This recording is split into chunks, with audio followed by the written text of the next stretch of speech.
नमस्कार दर्शक बंधु जदि आप आज सुना कि रूपा किणवा चाहते तेज जाणी रखु कि आज घर बजार 24 क्यारेट और 22 क्यारेट सोना मूल्य कौन रही है।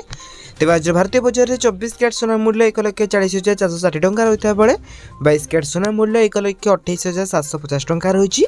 एपरिक राजधानी भुवनेश्वर में 24 क्यारेट सोना मूल्य 10 ग्राम पिछा 1,40,460 टंका रही है बेले 22 क्यारेट सोना मूल्य 1,28,750 टंका रही है।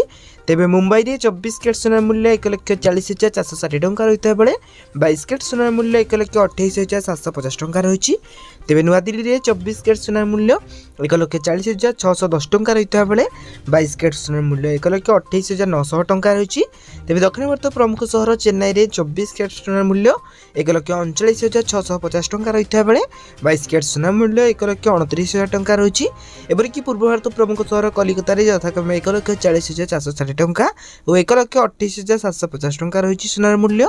अन्यपटे रूपा मूल्य 2,60,000 टंका होइछि। तेबे एटा थिला आज दिनर सोनार पर सठिक मूल्य। जदि आपण माने आको बेले खबर जानिबा को चाहतांती तेबे आम चैनल को सब्सक्राइब करी पाखरे स्था बेल आइकन को बटन रे सेट करबा सहित वीडियोटी हेल्पफुल होइतले निहाती भाबे वीडियो को लाइक करी डिस्क्रिप्शन रे टेलीग्राम चैनल लिंक अछि तो जाई कि आपण माने जने जानतु।